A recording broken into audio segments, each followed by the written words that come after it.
J'espère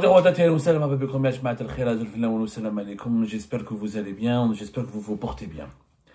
L'enquête du JDD de ce 11 mai 2025 a été extrêmement fracassante. Et elle nous a poussé à multiplier les efforts pour obtenir à tout prix des réactions de la part d'une source autorisée algérienne. C'est-à-dire d'une source autorisée, c'est quoi? C'est une source qui travaille au sein du gouvernement algérien, qui travaille, qui occupe une fonction importante au sein des autorités algériennes une source autorisée, c'est une source qui est au cœur du pouvoir et qui est habilitée à détenir des informations pour commenter d'autres informations et pour réagir à des informations qui mettent en cause, par exemple, l'autorité pour laquelle travaille cette source. C'est ça ce que c'est qu'une source autorisée. Nous avons insisté énormément pour qu'une source autorisée nous réponde et nous explique comment les autorités algériennes perçoivent les nouvelles révélations et les nouvelles accusations dans l'affaire MLDZ. Je rappelle que le JDD a formulé des accusations graves. Il parle d'un tracker placé dans le véhicule d'MLDZ, il parle de conversations cryptées, d'échanges cryptés entre des agents des services secrets algériens qui ont le statut de diplomate en France, avec des ravisseurs et des personnes liées aux ravisseurs d'MLDZ. On parle de 50 000 € qui ont été utilisés en cash pour organiser l'opération de kidnapping, d'enlèvement, de séquestration d'MLDZ. On parle aussi d'intimidation, on parle aussi d'une localisation très précise par le bornage téléphonique d'un officiel de l'État algérien tout près du lieu de séquestration d'MLDZ, des éléments assez accablants. Nous avons pu convaincre une source autorisée de nous parler et de s'exprimer. Cette source autorisée nous a relevé 4 points. 4 points à travers les 4 points, 4 axes majeurs qui ont constitué ou qui ont, on va dire, qui constituent les éléments de réponse ou des autorités algériennes ou de la pensée dominante en ce moment au sein du système algérien face à ces révélations et ces mises en cause directes et frontales dans l'affaire MLDZ. Premier axe concernant Abdelmajid Tebboune, président de la République. L'enquête du JDD, elle dit que c'est Tebboune qui serait derrière cette traque des opposants algériens à l'étranger et ces manœuvres d'agression, de menaces, d'intimidation, d'enlèvement et de séquestration. Et l'enquête du JDD a dépeint le personnage et la personnalité d'Abdelmajid Tebboune sous des traits qui ont beaucoup choqué au sein des autorités algériennes. Le journaliste Mohamed Sifaoui, il parle d'un président qui boit du whisky et qui consomme beaucoup de cigarettes. Et donc, comme d'un président fragile psychologiquement. Ces mots ont beaucoup blessé au sein des autorités algériennes. Et selon notre source, cette enquête n'avait pas pour intention n'avait pas pour but d'éclairer l'opinion publique, n'avait pas pour but d'apporter une information à valeur ajoutée, n'avait pas pour but d'expliquer les tenants, les aboutissants d'un événement, mais elle avait juste pour but de blesser, de diffamer, d'injurier et de bousculer les émotions d'un homme âgé qui plus est. Abdelmajid Tebboune est âgé de 80 ans. C'est vrai qu'il a connu une maladie à la suite de son hospitalisation pour la Covid-19. Et les autorités, cette source en tout cas, elle nous explique qu'au sein des autorités algériennes, on a perçu cette enquête de JDD comme une sorte d'atteinte, voilà, une sorte d'atteinte à la dignité humaine de Abdelmajid Tebboune. Cette source nous a dit, mais c'est quoi la relation entre l'affaire MLDZ et le whisky et les cigarettes d'un homme? Il n'y a pas de relation. Il y a bien des personnes qui boivent et qui commandent pas des assassinats. Il y a des personnes qui boivent et qui sont gentilles, qui sont sympathiques, etc. D'autant plus que dans cette source, c'est pas vrai qu'Abdelmajid Tebboune ne boit plus, il ne fume plus, qu'il fait très attention à sa santé, qu'il a une hygiène de vie particulière et une hygiène de vie assez, comment dirais-je, une hygiène de vie très précise, assez stricte, puisque comme il a survécu miraculeusement à une infection à la Covid-19, au coronavirus Covid-19, il ferait très attention à son hygiène de vie, c'est pas de ses habitudes, selon cette source en tout cas, de boire ou de façon abusée, ou de façon abusive, ou de consommer énormément de cigarettes. En tout cas, que ce soit vrai ou pas, selon notre source, le débat n'est pas là, c'est que pourquoi insulter Abdelmajid Tebboune? Pourquoi cette enquête commence par dire, parce que c'est l'enquête de JDD, directement, elle commence par décrire le personnage de Tebboune. Elle le décrit comme étant colérique et rancunier. Et ça a beaucoup touché, ça a fait réagir au sein des autorités algériennes. Il y a eu des réactions controversées, des réactions assez inconfortables. Ça a des réactions assez unanimes, en tout cas, au sein des autorités algériennes. Unanimes dans le sens où elles ont, beaucoup d'interlocuteurs au sein du pouvoir algérien ont dénoncé cette attaque personnelle. C'est comme si c'est une attaque personnelle. Ça a été vécu à Alger comme une attaque personnelle contre le Tebboune. Et pour eux, cette source, bon, elle exprime, c'est une source autorisée, donc elle est bien placée au sein du pouvoir algérien, et elle nous décrit, elle nous exprime les sentiments qui ont animé les hauts responsables algériens quand ils ont lu cette enquête du GDD. Il y a une attaque personnelle qui touche à la dignité d'un homme, qui est respecté en Algérie. Selon notre source, ça c'est pas la première fois qu'on me le dit, les autorités algériennes sont convaincues que Tebboune est populaire, il est respecté par son peuple, il est adoré, on l'aime Tebboune, etc., et qu'il est légitime, qu'il est un symbole du pays. Et il faut pas attaquer ce symbole du pays, il faut pas attaquer sa dignité, il faut pas toucher à sa dignité, il faut pas toucher à comment dirais-je, à son intégrité morale. Voilà. Cette source, donc, elle nous assure que, au sein du pouvoir algérien, cette enquête n'a pas de légitimité à partir du moment où elle attaque personnellement Tebboune. À partir du moment où elle décrit Tebboune comme quelqu'un qui buveur, addict au tabac, addict à l'alcool, rancunier, haineux, etc., cette enquête a perdu sa légitimité parce que elle est dans un règlement de compte personnel. Elle est dans l'atteinte à la dignité de la personne. Elle n'est pas dans l'information, dans l'explication à l'égard d'un sujet complexe qui est l'affaire MNDZ. Ça, c'est le premier point qui nous a été relevé par notre source. Deuxième point concernant l'implication des services secrets algériens, notamment de leurs anciens patrons. Alors, dans cette enquête du GDD, le service de renseignement qui est mis en cause, c'est la DDSE, la Direction de la Documentation et de la Sécurité Extérieure. Son appellation officielle, c'est la DGDSE, la Direction Générale de la Documentation de la Sécurité Extérieure.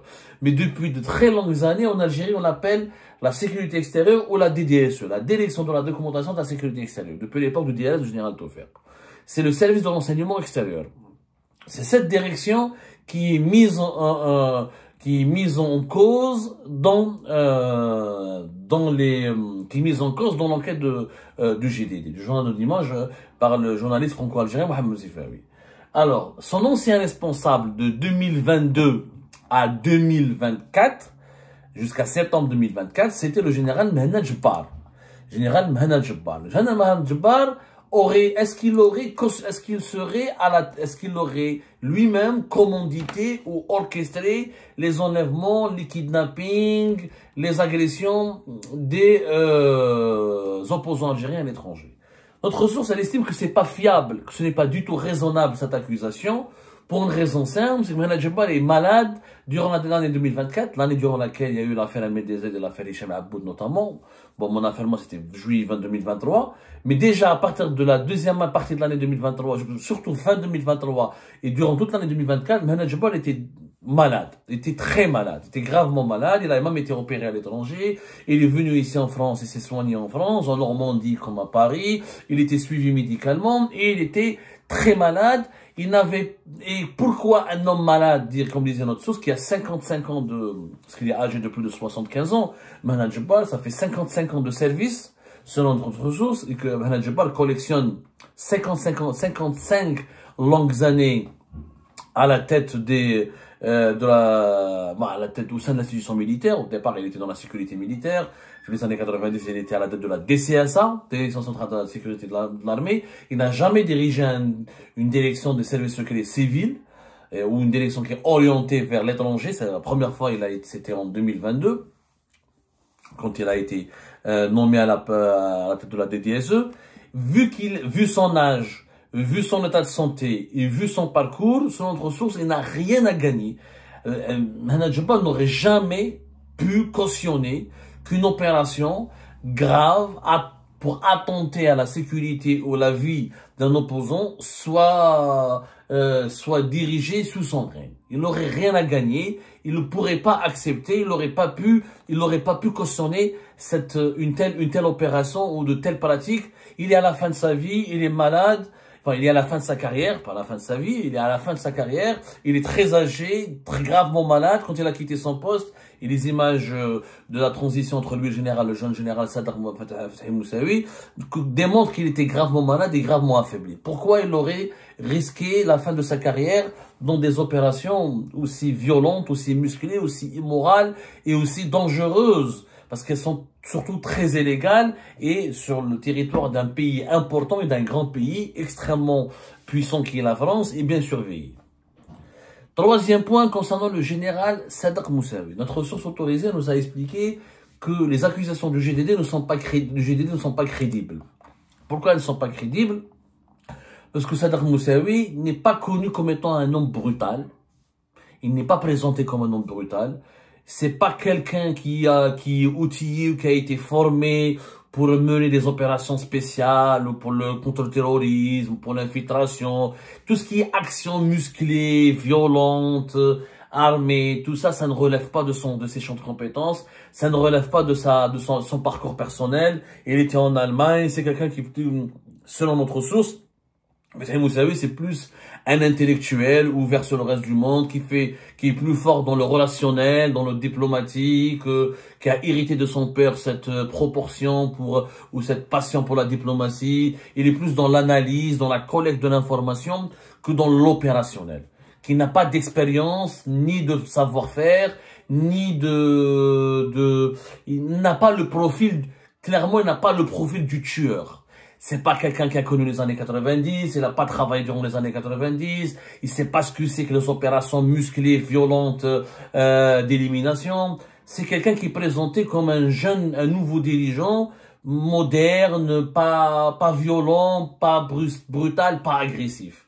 Son profil, selon notre source, ne colle pas au fait qu'on lui reproche par le JDD, qui est, encore une fois, l'organisation du kidnapping, de l'enlèvement, et de la séquestration, l'agression des opposants algériens, dont notamment MLDZ et Hichem Aoud. Quatrième point évoqué par notre source, c'est le point du colonel Mouad, qui est colonel Mouad, dont le nom a été cité par le GDD. On a sorti son nom totalement, son véritable nom algérien. Alors lui, il se fait connaître, il est connu sous le nom de Mouad, son pseudonyme, son nom de code, on va dire.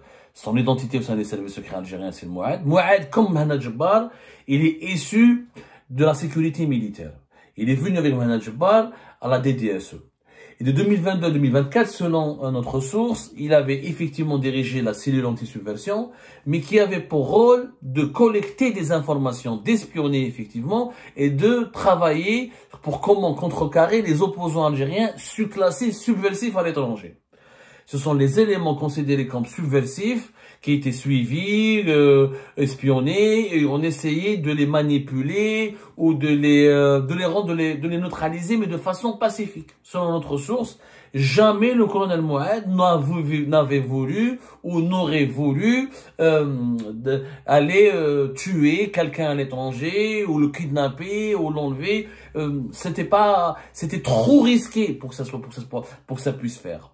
C'est extrêmement risqué et c'était pas son champ, c'était pas sa mission. Sa mission était d'identifier les éléments subversifs, de les suivre, de collecter des informations et de tout connaître de leurs mouvements, de les espionner, oui, mais jamais de passer à l'acte de les tuer ou de les kidnapper ou de les enlever ou de les séquestrer. Selon notre source, c'est pas possible à réaliser. La France, c'est notre pays, c'est pas le maquis algérien, c'est pas l'Algérie. La France, elle a ses propres services secrets, elle a son propre contre-espionnage, elle a ses autorités, elle a ses garde-fous. C'est pas évident, c'est extrêmement pas évident, je veux dire, selon notre, pour reprendre les termes de notre source, ce serait suicidaire d'aller monter une opération aussi risquée que le kidnapping d'enlever un opposant. Surtout cette opération est malmenée, elle fonctionne pas, elle échoue, et là, elle laisse des traces.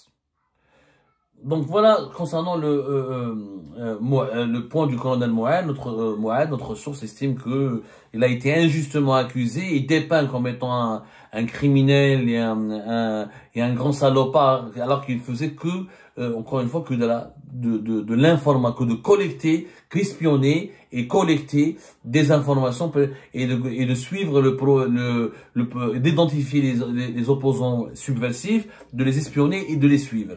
Mais jamais avec la volonté de transgresser une ligne rouge, qui est de les attenter ou d'attenter à leur vie ou de mettre en péril leur intégrité physique. Par ailleurs, il y a un autre point qui a fortement interpellé et étonné, voire même choqué les autorités algériennes, les sources proches des autorités algériennes. Notre source affirme que dans le GDD, il y a des éléments qui ne sont pas dans le dossier judiciaire et que le journaliste du GDD, Mohamed Sifaoui, l'auteur de l'enquête, a pu sortir des éléments que la justice française sur lesquels n'a pas encore communiqué ou qu'elle n'a pas encore enregistré dans le dossier judiciaire, notamment sur la question du tracker. Donc les autorités algériennes se disent comment est-ce possible qu'un journaliste soit mieux informé qu'un juge d'investigation. Comment est-ce possible? Et ça, les autorités algériennes ont du mal à croire. Ou il s'agit d'une manipulation, ou la justice n'est pas au courant, ou c'est faux, c'est pas vrai. C'est pour ça que la justice n'est pas au courant. En tout cas, ils ont été très choqués par ce point-là. Là, nous avons parlé avec Mohamed Sifaoui tout à l'heure. On a expliqué dans une précédente émission que Mohamed Sifaoui nous a reconnu qu'il avait accédé à des documents sécuritaires, qu'il a des sources sécuritaires, pas des documents judiciaires, et que ces informations ont été confirmées par une exploitation technique de certains matériaux physiques, et que ces informations ont été versées que récemment dans le dossier judiciaire. C'est peut-être pour cette raison que les autorités algériennes ne sont pas au courant par le canal judiciaire officiel, qui est le parquet national antiterroriste relevant du tribunal judiciaire de Paris. Voilà globalement comment notre source elle a réagi. À la fin, notre source, elle s'est posé la question de son étonnement par rapport à ce qui se passe en France concernant le traitement de la question algérienne. Selon notre source, il y a une partie des autorités algériennes, une partie des autorités françaises qui cherchent l'apaisement, qui envoient des messages d'apaisement.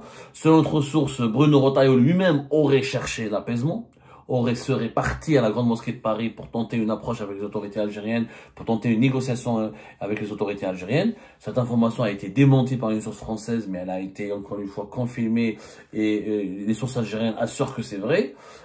Donc, d'un côté, on veut la main tendue vers l'Algérie, de l'autre côté, on l'accuse, on l'implique dans des affaires de grande criminalité, d'assassinat, de tentative d'assassinat, d'agression, de kidnapping, d'enlèvement d'opposants, de réfugiés algériens sur le sol français. Donc notre source dit qu'elle ne comprend pas le positionnement officiel de l'État français. Est-ce que la France, elle est pour la main tendue ou elle est pour l'affrontement? Donc les autorités algériennes, selon notre source, sont perdues, de plus en plus perdues, et ne comprennent pas ce clivage autour de la question algérienne. Voilà ce que globalement notre source autorisée nous a dit. Ça ne veut pas dire qu'il faut la croire à 100%, bien sûr, mais c'était notre devoir de faire réagir quelqu'un de proche des autorités algériennes pour qu'on comprenne leur perception de cet événement et leur lecture des accusations. Les accusations sont très graves, encore une fois.